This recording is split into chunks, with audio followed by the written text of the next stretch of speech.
Bab 1352. Tentara bayaran. Itu karena kalian terlalu lemah, kata Dawson begitu saja. Dia menatap orang-orang ini dan berkata dengan keras, "Sekarang Anda bisa membalas dendam. Keluarga Syam tidak akan lagi ada, dan orang-orangnya. Aku akan membunuh semua master dalam keluarga itu. Yang harus Anda lakukan adalah memberikan saya bersih semua proyek Syam, dan biarkan kata Syam menghilang dari kasino." Dia mengetukkan jari-jarinya ke meja dengan pelan, memainkan ritme yang berbeda. "Apa ada masalah?" tanyanya. "Selama kamu bisa menyingkirkan master-master itu, maka tidak ada masalah. Semua orang tidak bodoh. 100 juta, siapa yang tergerak jika balasannya nyawa? Jika Anda punya uang tetapi tidak punya kehidupan untuk dibelanjakan, apa gunanya?" "Sangat bagus." Dawson menjentikkan jarinya. "Hah, hah, hah." Selusin sosok berdiri di belakangnya dalam sekejap, dan napas setiap orang terasa menyeramkan. Secara khusus, perasaan menakutkan ini muncul segera saat mengetahui dari mana orang-orang ini berasal. Dalam hal membunuh orang, mereka profesional. Master apa? Di mata orang-orang ini, para master itu tidak lebih dari semut. Dawson mendengus, "Kamu melepaskan urusan ini dan melakukan tugas kalian sendiri. Selama master itu berani muncul, orang-orangku bisa membuat mereka menghilang dari dunia ini." Para bos blok itu tidak mengatakan apa-apa, bangkit satu demi satu, dan langsung pergi. Seperti yang diduga, keluarga Slanka sangat tersembunyi, dan sangat tidak mungkin bagi mereka untuk dapat berbicara dengan keras di luar negeri tanpa dukungan tersembunyi itu. Tanpa kepercayaan diri yang cukup, itu sama sekali tidak mungkin. Orang-orang itu adalah para tentara bayaran. Di medan perang Timur Tengah, mereka juga telah membunuh tentara yang tak terhitung jumlahnya. Di mata mereka hanya ada uang. Selama ada uang, meskipun itu adalah kepala dewa, mereka berani mengacaukannya. Bahkan, dirumorkan banyak dari mereka yang pernah menjadi anggota tim SEAL. Mereka melatih keterampilan membunuh. Setelah pensiun dari tim komando, mereka tidak dapat berintegrasi ke dalam kehidupan sosial yang normal karena mereka telah lama terbiasa dengan kehidupan pertempuran. Saya sudah memeriksa orang-orang itu. Mereka berasal dari tempat yang disebut daerah selatan pesisir. Mereka tidak kuat, mereka hanya berada di tingkat master. Pria yang berdiri di belakang Dawson bertubuh kekar, seperti tembok tebal. Suara tebal itu serak, dan ketika dia membuka mulutnya, dia memancarkan niat membunuh yang dingin. "Jagal, nama kodemu adalah Jagal. Dapatkah orang-orang ini dibunuh dengan bersih?" Dawson tidak tertarik dengan prosesnya, dia hanya menginginkan hasilnya. Selama mereka berani datang, si tukang jagal menyipitkan matanya, aura pembunuhnya mendidih. "Tidak akan kutinggalkan satupun." Mendengar ini, Dawson tertawa. Setelah menyelesaikan keluarga Syam, nama Dawson-nya secara alami akan menjadi nama terpenting dalam keluarga Slanka. Untuk posisi patriark masa depan Slanka, dia tidak tahu siapa lagi yang bisa bersaing dengannya. Amel, wanita bodoh itu berani membuat dirinya mabuk di depan seorang pria. Tahukah dia bahwa tidak ada pria yang bisa menahan godaannya? Bahkan jika itu dia Dawson. Sayang sekali, bocah itu lebih murah.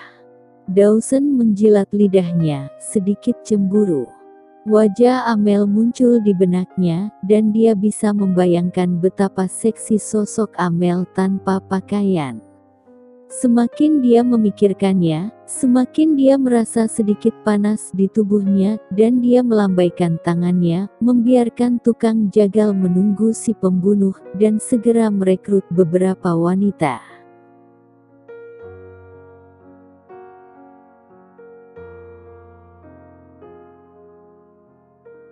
Pada saat itu, blok ke-8. Ken berlutut di tanah, wajahnya berlumuran darah.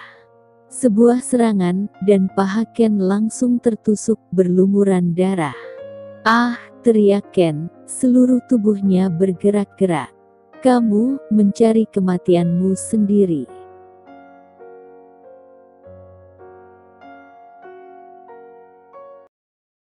Bab 1353. Mencari Syam. Makri menjambak rambut Ken dengan satu tangan, dan berkata dengan dingin, "Kamu mencintai tanah ini. Apakah kamu buta? Ken, kamu terlalu banyak berpikir. Tidak ada penyelamat, dan tidak ada yang bisa menyelamatkanmu, mengerti?" Dia tidak bisa menahan tawa, tersenyum menghina, dan bahkan lebih sinis. "Yang bernama Greyzet, saya khawatir dia bahkan tidak akan berani datang ke kota kasino lagi. Apakah Anda tahu mengapa?" Dia menyinggung perasaan itu. Keluarga Slanka menghamili putri keluarga Slanka. Dia dalam masalah. Hahaha. Bagi keluarga Slanka ini, itu adalah penghinaan besar. Tidak ada keraguan bahwa Greyzet akan mati, dan tidak perlu diragukan lagi. Mereka mengetahui dengan jelas bahwa grup Syam telah berhenti, dan hanya masalah waktu sebelum dia diusir dari kota kasino. Greyzet belum menanggapi, jadi beraninya Ken dia menanggapi. Ken berlutut di tanah, dijambak oleh Makri. Dia berusaha mengangkat kepalanya, dan mencibir. "Makri, kamu akan menyesal. Kamu sama sekali tidak mengenal Greyzet, kamu, hehehe, kamu pasti akan menyesal." "Ya." Plak. Makri menamparkan wajah Ken dengan keras. "Menyesal? Tidak, jangan khawatir. Bahkan jika dia datang, aku tidak takut." Dia tertawa. "Itu kamu, Ken, apakah kamu menyesal sekarang? Kamu berani untuk tidak menghormatiku?" "Belum menyesalinya. Bawa keluar." Makri berkata. Biarkan semua orang di blok ke-8 melihat apa yang akan terjadi pada orang yang mereka percayai. Kedua orang itu segera melangkah maju, yang satu ke kiri dan yang lainnya ke kanan. Mereka menyeret Ken seperti menyeret bangkai anjing. Kenny langsung dilempar keluar, dan gantung di dinding di sudut jalan. Makri menyipitkan matanya dan menoleh untuk melihat yang lainnya. "Berapa banyak, bagaimana rencanamu untuk membagi blok ke-8 ini? Sumber daya apa yang kamu miliki di daerah kumuh? Bahkan jika barang-barangku dikirim ke sini, hanya sedikit orang yang mampu membelinya." "Makri, jika kamu mau, maka ku berikan kepadamu. Aku tidak tertarik. Aku hanya membutuhkan uang 100 juta dolar dari Dawson." Para bos di blok lain semua menatap Makri, dan maknanya sangat jelas. Blok ke-8 ini dekat dengan blok ke-9 Makri. Ini yang paling cocok untuknya. Yang lain tidak bisa mengatur seseorang datang ke sini untuk mengelolanya. 100 juta dolar saya, kalian boleh membaginya sama rata. Makri bukan orang bodoh, dia mengerti apa yang mereka maksud. Uang, dia tidak peduli, dia harus mendapatkan kembali wajahnya yang malu sebelumnya. Bagaimanapun, dia akan mengambil kembali semua pundi dolarnya yang hilang dari blok ke-8. Di luar, di pojok. "Ah!" teriak Ken, kejang-kejang parah. Telapak tangannya langsung ditusuk dengan paku dan dipaku dengan kuat ke dinding. Darah segera menodai dinding menjadi merah, dan itu sangat menyedihkan untuk dilihat. "Ini takdir menyinggung Makri," teriak seseorang. "Mulai hari ini, kalian hanya bisa mendengarkan Makri di blok ke-8 ini. Siapa yang berani tidak patuh, hehe." Mata dingin itu memandang sekeliling. Melihat kekerumunan, banyak orang yang siap bergerak dan langsung mengangkat pisau pendek di tangan mereka. Mereka yang punya ide melawan, silakan pergi. Sekarang, semua orang besar di lingkungan itu menatap ke sini. Selama Anda tidak takut mati, maka ayo majulah. Di tengah keramaian, beberapa bawahan Ken sangat ingin maju. Mereka tidak berani mengekspos diri mereka sendiri, karena banyak dari sahabat mereka telah meninggal secara tragis di bawah tangan orang-orang ini. Binatang buas ini.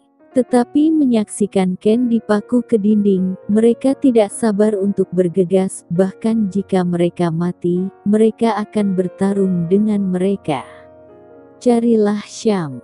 Salah satu dari mereka gemetar. "Ayo kita cari Syam. Ayo pergi."